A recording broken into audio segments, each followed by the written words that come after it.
Hello दोस्तों, सिख जी YouTube ज्ञान YouTube channel पर आपका हार्दिक अभिनंदन करते हैं। और हम इस एक डेमो वीडियो के माध्यम से 12th क्लास फिजिक्स का एक बहुत ही बेहतरीन टॉपिक है जिसको हम लोग समझेंगे। इस टॉपिक को बेहतरीन करने के पीछे रीज़न ये है क्योंकि इस टॉपिक से लगभग हर एक साल 2 से 3 क्वेश्चन पूछे जाते हैं, या 2 से 3 मार्क्स कह लें, यानी 1 से 2 MCQs और एक लघु उत्तरीय प्रश्न पूछा जाता है, लगभग हर एक साल बोल सकते हैं। तो उस बेहतरीन टॉपिक का नाम है हम लोग बाइनरी नंबर। बाइनरी नंबर ये मॉडर्न फिजिक्स का पॉइंट है। मॉडर्न कहने का मतलब कि अभी हम लोग का जितना भी कंप्यूटर जो है जिस भाषा को समझता है वो इसी भाषा को समझता है, बाइनरी नंबर। और इसका बाइनरी होने के पीछे रीज़न है कि यह दुनिया का जितना भी नंबर है उस सब को 0 और 1 डिजिट, 2 ही डिजिट का प्रयोग करके दुनिया के सारे नंबर को यह अपने रिप्रेजेंट कर लेता है।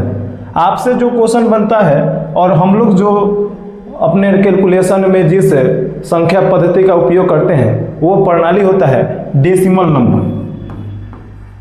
डेसिमल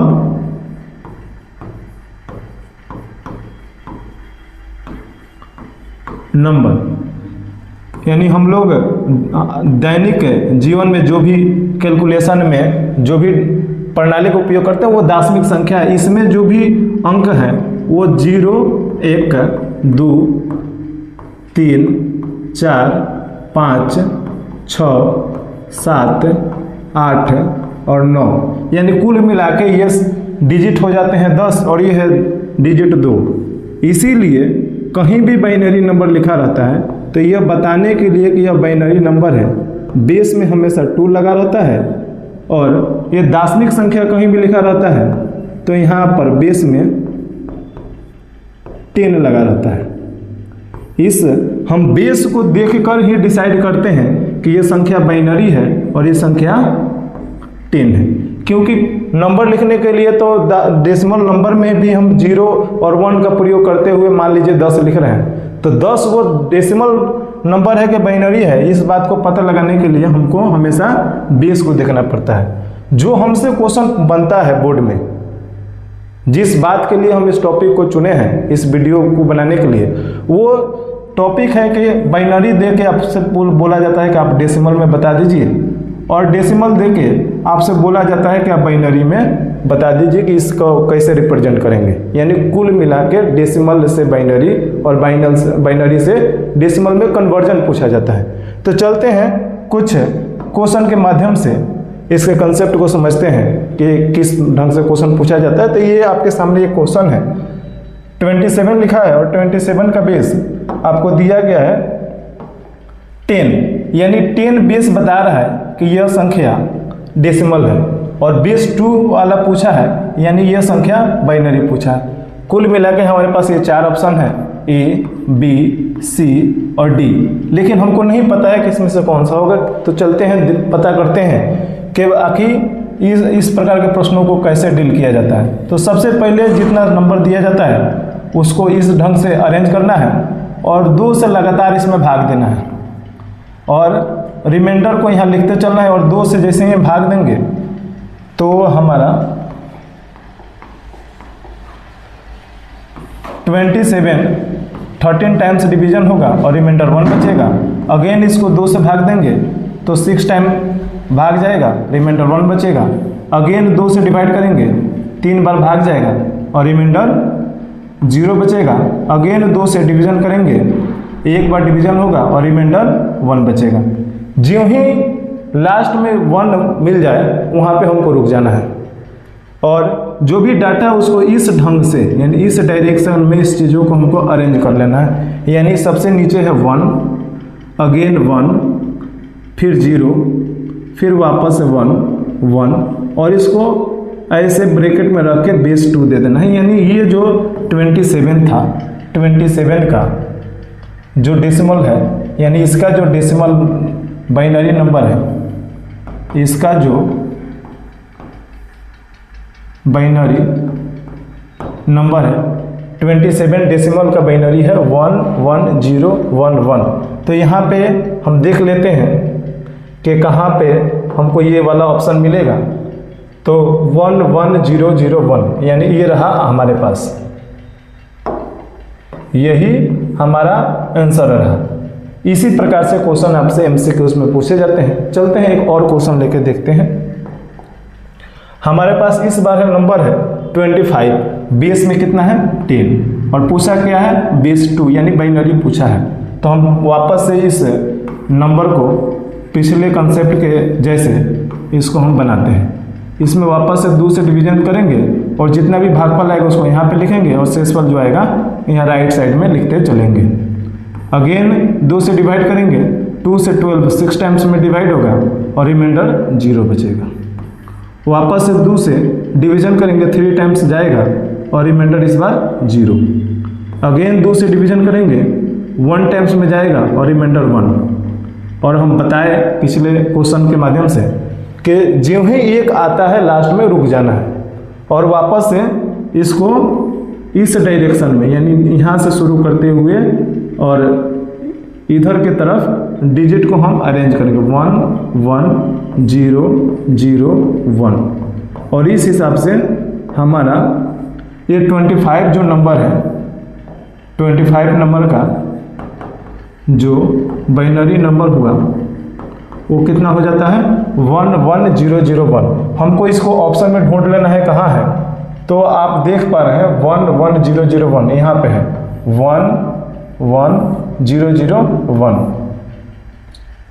तो ये रहा हमारा जो भी आंसर है इस प्रश्न का 11001।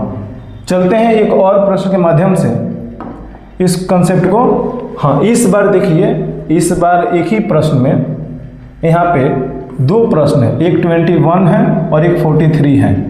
यानी ये प्रश्न एमसीक्यूज नहीं है, ये प्रश्न जो शॉर्ट आंसर 2 मार्क्स वाला क्वेश्चन पूछा जाता है वो वाला प्रश्न है, जो कि बोर्ड का पूछा गया ही प्रश्न है। इसको भी सेम वैसे ही बनाना है। इस बार ऑप्शन नहीं रहेगा, 2 से भाग देंगे 10 टाइम्स जाएगा और 1 रिमाइंडर। अगेन 2 से भाग 5 टाइम्स जाएगा, अगेन रिमाइंडर 0 आएगा।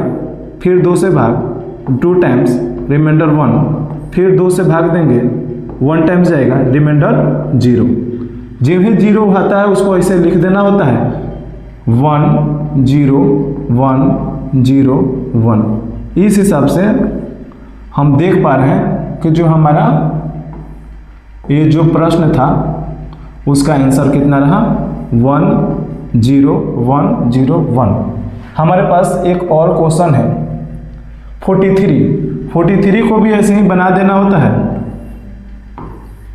2 से डिवाइड करना होता है, जो कि 21 टाइम्स डिवीजन होगा रिमाइंडर 1। अगेन 2 से भाग देंगे 10 टाइम्स जाएगा रिमाइंडर 1। अगेन 2 से डिवीजन करेंगे 5 टाइम्स जाएगा रिमाइंडर 0। अगेन 2 से डिवाइड करेंगे 2 टाइम्स डिवीजन होगा रिमाइंडर 1। अगेन 2 से डिवाइड करेंगे 1 टाइम्स जाएगा और रिमाइंडर 0। और लास्ट में जैसे ही 0 मिल जाता है तो हमको करना क्या होता है कि इसको यहाँ से शुरू करते हुए इस डायरेक्शन में सभी नंबर को अरेंज करना होता है 1 0 1 0 1 1 और इसके ऐसा लिखने के बाद बेस में 2 देना होता है। यानी हम कहें तो इस नंबर का जो बाइनरी नंबर होता है, बाइनरी नंबर वो इतना है 101011। अभी जितने भी प्रश्न को हमने डील किया है लगभग सारे प्रश्न डेसिमल से बाइनरी है। एक प्रश्न मिलता जो कि हाँ देखिए एक प्रश्न आ गया हमारे समक्ष जिस बार बाइनरी यानी बेस 2 वाला दिया गया है, हमसे बेस 10 वाला पूछा गया है। यानी कुल मिला के इस बार बाइनरी नंबर हमारे सामने है और डेसिमल नंबर हमको पता करना है, जो कि बहुत ही आसान है। देखते हैं डेसिमल में लाने के लिए सभी नंबरों डिजिट के सामने से ऐसा कुछ आरेख बनाइए ताकि गलती होने की संभावना नहीं रहे। इतना बन जाता है, उसके बाद सभी डिजिट को उसके सामने लिखिए 1 0 1 1। यानी जिन डिजिट के सामने से यह लाइन ड्रॉ किए हैं उसके सामने इसको लिखेंगे और मल्टीप्लाई करेंगे और सभी में 2 से। 2 से मल्टीप्लाई करने के बाद हम क्या करते हैं, पावर के रूप में 0 1 2 3। अगर आगे भी रहता तो आगे भी इस चीज़ को हम कंटिन्यू करते हैं और इसके बाद सबको इक्वल देना है और देने के बाद हमको मल्टीप्लाई कर करके लिखना है। और जैसा कि हम लोग जानते हैं कि कोई सा भी नंबर हो और उसका पावर 0 हो, कोई सा भी नंबर हो उसका पावर अगर 0 हो तो उसका वैल्यू 1 होता है। तो हमारे पास यहाँ 2 है, यानी 2 का पावर 0 का वैल्यू 1 होता है। तो इस हिसाब से हम देख पा रहे हैं कि 2 का पावर 0 1 और वापस से 1 से मल्टीप्लाई होगा तो रिजल्ट कितना आ जाएगा, यानी 1 × 1 बराबर 1। यहाँ 0 देख रहे हैं, किसी भी चीज़ में अगर 0 से गुना करते हैं तो हमको क्या मिलने वाला है, 0 ही मिलने वाला है। फिर 2 का पावर 2 देखते हैं तो 2 का पावर 2 जो होता है, ये 2 का पावर 2 का मतलब होता है कि 2 बार गुना,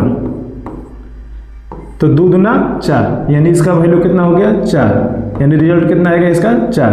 वापस से 2 का पावर 3 का वैल्यू हो जाएगा 8, यानी 2 का 3 टाइम्स गुना करेंगे तो 2 दूना 4 और 2 दूना 8, इसका वैल्यू हो गया 8। और इस हिसाब से 8 एकम 8 और सभी जितने भी नंबर है सबको हमको ऐड कर लेना होता है। तो 8 4 12 1 13 और ये जो 13 है वो तो दार्शनिक संख्या है, तो इस नंबर का आंसर इतना हो जाता है। हम चाहते हैं कि जितने भी हमने जो डेसिमल से बाइनरी करके लाए हैं उनमें से किसी एक नंबर को थोड़ा बाइनरी से वापस डेसिमल ला के देखते हैं कि क्या ये वाला जो नियम हम बता रहे हैं ये वहाँ पे काम कर रहा है कि नहीं कर रहा है। हाँ, ये इसी नंबर को पकड़ के चल लेते हैं कि हमने देखा कि 25 का बाइनरी 11001 आया था, तो क्या इसको हम इस नंबर को वापस से हम डेसिमल में लाना चाहते हैं तो आता है कि नहीं। तो जैसा लिखना है 1 0 0 1 1, 2 का पावर 0, 2 का पावर 1, 2 का पावर 2, 2 का पावर 3, 2 का पावर 4। यहाँ 2 का पावर 0 का वैल्यू 1 1 1 1 हो गया, 0 से वापस करेंगे तो 0 होगा, फिर वहाँ पर भी 0 और यहाँ 2 का पावर 3 8 होता है, जो कि हमने पिछले क्वेश्चन में देखा। और 8 में 1 से गुना करेंगे तो कितना हो जाएगा 8। 2 का पावर 4 होता है 16 और 16 में 1 से गुना करेंगे तो हो जाएगा 16। और इन सभी नंबरों को हम ऐड करते हैं तो 16 8 24 1 25। तो आप देख पा रहे हैं कि ये 25 नंबर ही था जिसका हमने यहाँ पे बाइनरी निकाला और हमने वापस से इसी बाइनरी को फिर हमने क्रॉस चेक कर लिया कि ऑप्शन जो भी हम टिक करें सही टिक किए हैं कि नहीं किए हैं। तो आपके इस वीडियो के अंत तक बने रहने के लिए आपका धन्यवाद। आप ऐसे ही हमारे इस 6G यूट्यूब ज्ञान जो चैनल है उसको फॉलो कीजिए, सपोर्ट कीजिए और कमेंट करके बताइए कि आपको ये वीडियो कैसा लगा। और हमें विश्वास है कि अगर आप हमारे इन कुछ क्वेश्चन के माध्यम से इस जो टेक्निक बताया गया है कन्वर्जन का, अगर इसको समझ लेते हैं तो आने वाले बोर्ड एग्जाम में अगर इस टॉपिक से क्वेश्चन पूछा जाता है तो आप एकदम श्योर है कि नंबर प्राप्त करेंगे, आपका नंबर कटेगा नहीं। इस डेमो वीडियो के माध्यम से एक छोटा सा वीडियो रहा, आगे चल के हम लोग फुल लेंथ सिलेबस वीडियो भी इस चैनल पे लाएंगे, इसीलिए आप इस चैनल को सब्सक्राइब कर लीजिए और इस चैनल को सपोर्ट कीजिए। धन्यवाद।